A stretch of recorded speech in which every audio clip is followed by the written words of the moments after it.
Hello বন্ধুরা, আজকে আমরা এক্সপ্লেইন করতে চলেছি কোরিয়ান জম্বি ড্রামা নিউটোপিয়া এর প্রথম এপিসোড। আর আপনারা দেখছেন আজকের এক্সপ্লেইন। ড্রামার শুরুতে একটি হসপিটাল দেখানো হয় যেখানে কিছু পেশেন্ট হন্তদন্ত হয়ে দৌড়াচ্ছিল, আর এক সময় তারা একজনকে ধরে হিংস্র পশুর মতো কামড়াতে থাকে। পরের দৃশ্যে মেন লিড লি জিয়নকে দেখানো হয়। সে আর্মিতে আছে, আর আজকেই সে আর্মি থেকে ডিসচার্জ হবে, তাই সে মনে সুখে রেডি হয়ে সার্জনের কাছ থেকে বিদায় নেয়। যাওয়ার সময় একটি ব্রিজে সে ইয়ংজো মানে এই ড্রামার মেন ফিমেল লিডকে দেখতে পায়। সে দৌড়ে তার কাছে যেতে চায়, কিন্তু তার পা কিছুতেই সামনে এগোচ্ছিল না, বরং সে ইয়ংজোর কাছ থেকে আরো দূরে সরে যাচ্ছিল। তাই সে ইয়ংজোর নাম ধরে জোরে চিৎকার করার সাথে সাথেই তার ঘুম ভেঙে যায়, মানে সে এতক্ষণ স্বপ্ন দেখছিল। ঠিক তখনই সেখানে একজন সার্জন জিওনকে বলে, ইনহোকে ডেকে তোলো, তোমাদের ডিউটি আওয়ার শুরু হয়ে গেছে। তখন জিওন আর সার্জন মিলে ইনহোর ঘুম ভাঙানোর চেষ্টা করে, কিন্তু ইনহোর ঘুম ভাঙার কোনো নামই নেই। তাই সার্জন সজোরে ইনহোকে একটি থাপ্পড় মারে, আর ইনহো সাথে সাথে উঠে সার্জনকে স্যালুট করতে থাকে। সার্জন বলে, এইসব বাদ দিয়ে ডিউটির জন্য তৈরি হয়ে নাও। ডিউটির সময় ফোন চালানো নিষেধ। এটা জানা সত্ত্বেও জিওন সাথে করে ফোন নিয়ে যায় এবং ইয়ংজোকে কল করতে থাকে। সে বারবার কল করার পরেও ইয়ংজো তার কল রিসিভ করছিল না। এক সময় তার মা ইয়ংজোকে ডেকে বলে, তোমার বয়ফ্রেন্ডকে বলবে সে যেন এত রাতে কল না দেয়, আমরা অনেক বিরক্ত হই। ইয়ংজো তখন অনেক নেশা করেছিল। সে অবস্থায় সে কল রিসিভ করার সাথে সাথে জিওন তাকে বলে, এর আগের কলটা কোন ছেলে রিসিভ করেছিল। ইয়ংজো বলে, আসলে ওয়েলকাম পার্টিতে আমি একটু বেশি ড্রিঙ্কস করে ফেলেছিলাম, তাই ম্যানেজার আমাকে বাসায় পৌঁছে দেয়। তখন হয়তো তার সাথেই তোমার কথা হয়েছে। এটা শুনে জিওন রেগে যায় আর তাকে বকাবকি করতে থাকে। ইয়ংজো তাকে বোঝানোর আগেই তার ভমিটিং শুরু হয়ে যায়, তাই সে সেখান থেকে চলে যায়। এতে করে জিওন আরো রেগে যায় আর সে চিৎকার করতে থাকে। তখনই একজন সার্জন তাকে কথা বলতে দেখে ফেলে। অপরদিকে তার পার্টনার ইনহো ঘুমাচ্ছিল। তাদের এই অবস্থা দেখে সার্জন বলে, তোমাদের যে কি করলে তোমরা ভালো হবে সেটাই বুঝতে পারছি না। পরদিন সকালে সার্জন সবাইকে মোটিভেশনাল স্পিচ দিচ্ছিল, সেখানেও ইনহো দাঁড়িয়ে দাঁড়িয়ে ঘুমাচ্ছিল। এটা দেখে সার্জন সবাইকে পানিশ করে। পরের দৃশ্যে দেখানো হয় ইয়ংজো দৌড়ে তার অফিসে যাচ্ছিল।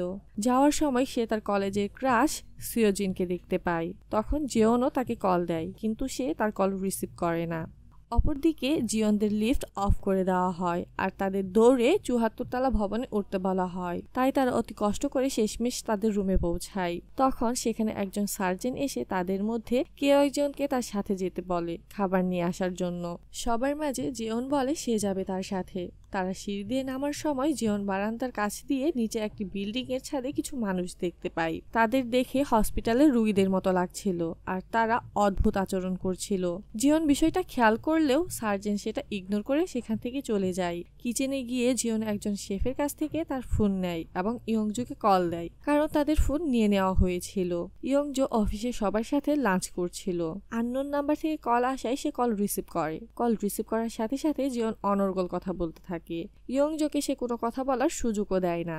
সবাই ইয়ংজোর দিকে তাকিয়ে থাকে, তাই ইয়ংজো কল কেটে দেয়। তখন তার এক কলিগ বলে, তোমার বয়ফ্রেন্ড তো আর্মিতে আছে শুনলাম। ইয়ংজো বলে, হ্যাঁ। তখন অন্য একজন বলে উঠে, তার র্যাঙ্ক কি? ইয়ংজো বলে, সে প্রাইভেট মিলিটারি। তার কথা শুনে লোকটি বলে, ও আচ্ছা, সে প্রাইভেটে আছে, মানে তার বয়সও বেশি। সে তো 2 বছরের জন্য জয়েন করেছে, তাই না? তুমি কি তার জন্য অপেক্ষা করবে? তখন এক মহিলা কলিগ বলে, অবশ্যই করবে, কারণ সে তাকে সত্যিই অনেক ভালোবাসে আর তারা বিয়েও করবে। এই কথা শুনে ছেলেটি বলে, তুমি কি সত্যিই তাকে বিয়ে করতে চাও? উত্তরে ইয়ংজো বলে, এই বিষয়ে আমি এখনো কিছু ভাবিনি। এটা বলে সে সেখান থেকে চলে যায়। অন্য জায়গায় গিয়ে ইয়ংজো সেই নাম্বারে কল দেয়, আর কলটি সেই শেফ রিসিভ করে আর বলে ইয়ংজো তার রুমে ফিরে গিয়েছে। রাতে জিওন তার ফোন ফিরে পায়, তাই সে ইয়ংজোকে কল দেয়। ইয়ংজো কল রিসিভ করে জিওনকে বলে, আমার কিছুদিন সময় লাগবে, আমাকে একটু একা থাকতে দাও। তার কথা শুনে জিওন বলে, তুমি এসব কি বলছো? তোমার সাথে রাগারাগি করেছি তাই তুমি রাগ করেছো? ইয়ংজো বলে, না, আমি শুধু আমাদের সম্পর্কটা নিয়ে একটু ভাবতে চাই। তুমি এখন আর্মিতে আছো, 2 বছর পর ফিরলেও বা তুমি কি করবে? তখন সেখানে সার্জন কিম চলে আসে। জিওন সার্জনকে বলে, আমি এখনই আসছি। এটা বলে সে কল কেটে দেয়। কিছুদিন পর ইয়ংজো তার ফোনে জিওন ও তার ছবি দেখছিল। তখন তার ফোনে ম্যানেজারের কল আসে। সে ইয়ংজোকে বলে, আমি তোমার বাসার নিচে দাঁড়িয়ে আছি। তারপর সেই ইয়ংজোকে নিয়ে অনেক বড় একটা রেস্টুরেন্টে যাই। সেখানে যাওয়ার পর ম্যানেজার ইয়ংজোকে উদ্দেশ্য করে বলে, তোমার কি কিছু হয়েছে?